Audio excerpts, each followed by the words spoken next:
साथियों, आज का एक नया टॉपिक है कि इस दुनिया में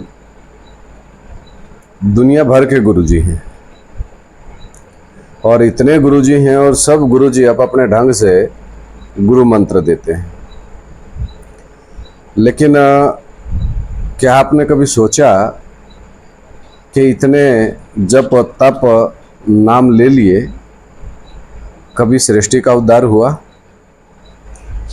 सृष्टि 16 कला संपूर्ण से आज होते सतयुग, त्रेता, द्वापर और कलयुग नीचे जीरो पे आ चुकी है। यानी कि जो भारत 16 कला संपूर्ण था, बल्कि कलातीत कल्पांतकारी कहेंगे, कलाओं से भी परे परमपिता परमात्मा की बनाई हुई सृष्टि थी। उसके बाद फिर 16 कला हुए, फिर 8 हो गए, अब जीरो। तो अब इस जीरो दुनिया में, इतनी दुनिया में सत्संग, जागरण, कीर्तन, हवन, यज्ञ, तप, दान सब कुछ चल रहा है और हजारों सालों से चल रहा होगा। लेकिन सृष्टि नीचे गिरी या ऊपर उठी, सबका अपना सोचने का तरीका है। परमपिता परमात्मा भी तब आते हैं इस सृष्टि पर जब यदा यदा ही धर्मस्य ग्लानिर्भवति भारत, जब धर्म की हानि होती है तो दोबारा उन धर्मों का उद्धार करने के लिए वसुधैव कुटुंबकम के नारे को साक्षात करने के लिए आते हैं कि पूरी दुनिया उस परमपिता परमात्मा को पहचाने और दोबारा से एक कुटुंब बन जावे। लेकिन ताज्जुब की बात यह है कि साक्षात परमपिता परमात्मा को समझने वाले मुट्ठी भर 5 पांडव हैं, क्योंकि वो ही परमपिता परमात्मा के साकार रूप को मानते हैं और जानते हैं। लेकिन विडंबना ये है कि जन्म जन्मांतर हमने पूजा तो साकार की, मूर्ति पूजा की, कितने रूपों में आपने भगवान की पूजा की। लेकिन जब परमपिता परमात्मा आकर के गीता ज्ञान देते हैं तो तब हम औरों की देखरेख में हम भी निराकारवादी हो जाते हैं और इंतजार करते हैं कि कोई निराकार, कोई ज्योति, कोई बिंदु, कोई कुछ। आप कोई शायद इस बात को हम भूल जाते हैं कि द्वापर में जो शिवलिंग स्थापन किया गया, उस शिवलिंग को मोहम्मद गोरी ने उखाड़ फेंक दिया। क्यों? क्योंकि एक सनातन धर्म को छोड़कर के बाकी कोई भी मूर्ति पूजा में विश्वास नहीं करता।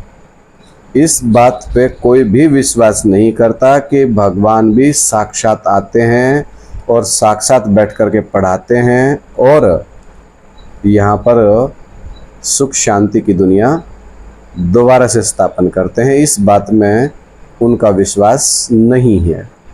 तो आज का विषय है कि इस दुनिया का सबसे बड़ा मंत्र,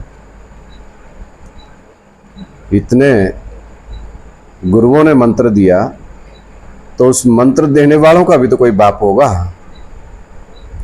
उन सब मंत्र देने वालों का भी एक बाप है, शिवलिंग, परमपिता परमात्मा का साक्षात स्वरूप, शंकर महादेव तपस्वी मूर्त के रूप में जिनको पहले हमने देखा, वो परमपिता परमात्मा का प्रैक्टिकल स्वरूप है जिसने सभी को इकट्ठा किया। साकार प्रेमी भी आ जाओ, निराकार प्रेमी भी आ जाओ, सुर भी असुर भी सब आ जाओ, सब का हेड है वो, जगत पिता शंकर कहिए आप उनको। तो सब इकट्ठे कर करके तब वो एक मंत्र देता है, मन मना भाव। अब साथियों, इस संस्कृत का शब्द है, इसका जब संधि विच्छेद करते हैं तो मत मना भाव का मतलब होता है कि मन मना भाव मेरे मन में समा जाए। अब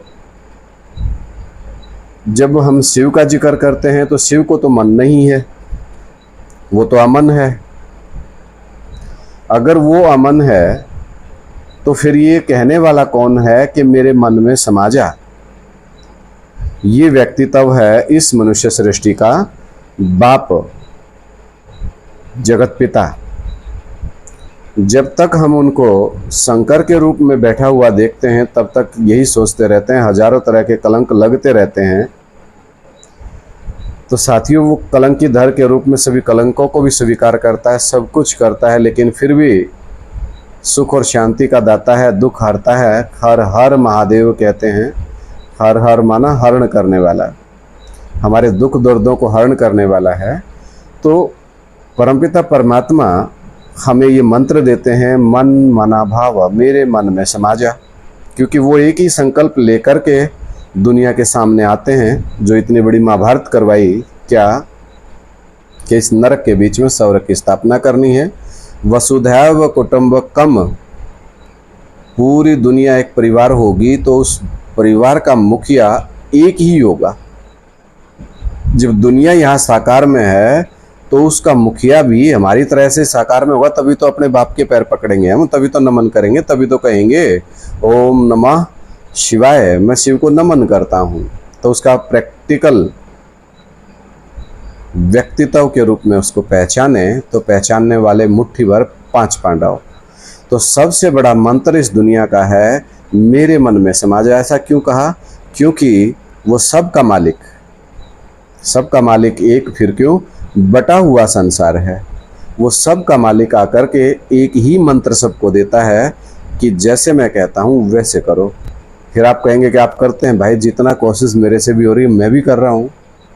हथेली पे सरसों तो नहीं जमेगी। हिम्मत हारिए ना हिम्मत, बिसारिए ना राम, पूरा प्रयत्नशील हूँ। लेकिन सत्यनारायण भगवान की कथा घर घर जाई जाती है तो पुजारी ही गाते होंगे ना। तो हम भी बाप के पुजारी हैं, अपने सत्यनारायण भगवान की पूजा चाहते हैं कि हर घर घर हो, यानी कि सारी दुनिया उसको पहचाने, तभी तो वसुधैव कुटुंबकम बनेगा। तो जैसे हम हैं वैसे ही हमारा बाप है, साक्षात प्रैक्टिकल में आकर के एक ही मंत्र दे रहा है, मन मना भाव मेरे मन में समा जाओ। उसके मन में क्या है? उसके मन में एक ही संकल्प है, क्या? सर्व सुखी न भवन्तु, सब सुखी कैसे होंगे? वो कैसे होंगे? सब अपन को आत्मा समझें और परमात्मा को जाने पहचाने और फिर परमात्मा को याद करें। तो इस बात में कोई डाउट लगे, कोई संदेह है तो ज़रूर कमेंट करके बताएं और बात को समझने का कोशिश करें कि ये मन मना भाव का मंत्र देने वाला कौन है, क्योंकि शिव को तो मन है नहीं, और अगर मन वाला है तो वो मनुष्य सृष्टि का बाप है, शंकर महादेव है जो ये मंत्र देता है, और इस मंत्र के आधार पर पूरी दुनिया को एक सूत्र में बांध लेता है। तो इस दुनिया का सबसे बड़ा मंत्र है मन मना भाव, और देने वाला कौन? शिव शंकर महादेव।